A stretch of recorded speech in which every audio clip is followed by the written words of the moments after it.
বাপের বাড়ির ছুটি কাটানো হয়ে গেল, আজকে শ্বশুরবাড়ি যাওয়ার পালা।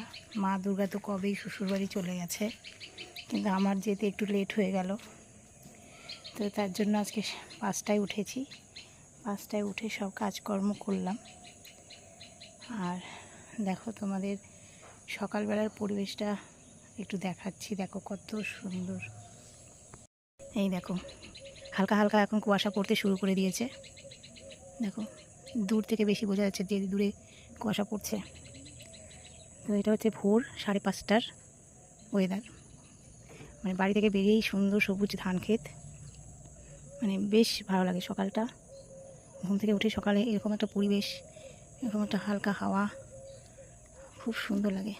আর এই যে একটা স্থলপদ্ম গাছ, দেখো এরকম একটা গাছ বাড়িতে থাকলে আর এরকম একটা স্থলপদ্ম প্রতিদিন ফুল ফুটবে, কত না ভালো লাগে। অনেক ফুল গাছ, সাদা ফুল গাছ। আর আমার বাড়িতে তো ফুল কিনে ঠাকুরের পুজো করতে হয়, গাঁদা ফুল, এরকম সাদা ফুল পাই না।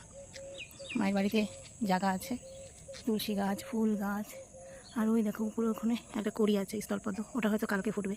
গতকাল একটা ফুটেছিল, সেটা হচ্ছে লক্ষ্মী পুজো দিয়েছিলাম। আর আজকে আবার আর একটা ফুটেছে। প্রতিদিন একটা একটা করে ফুল ফুটছে, আর অনেক কড়ি এসেছে, অনেক কড়ি ফুটবে এখন। আর এদিকে আবার শিউলি ফুল গাছ। আর এই দেখো মাটিতে একটা শিউলি ফুল পড়ে আছে। শরৎকাল মানেই শিউলি। তবে এবার দুর্গাপূজাটা তো আগে হয়ে গেল, সেভাবে শিউলি ফুল দেখা যায়নি। শিউলির গন্ধ কি সুন্দর। চলো, তোমাদের সাথে আবার অনেক গল্প হবে, অনেক কথা হবে, অনেক কাজ। রেডি হই, মুখ হাত পা ধুই। সবাইকে গুড মর্নিং।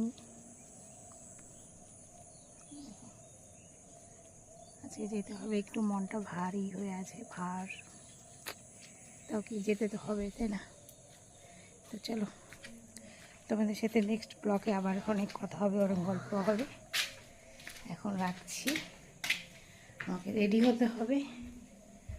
8টা, 8:30টার মধ্যে বেরিয়ে যেতে হবে। টাটা। মেয়ে এখনও উঠেনি, মেয়েকেও উঠাতে হবে, অনেক কাজ। টাটা, ভালো থেকো সবাই।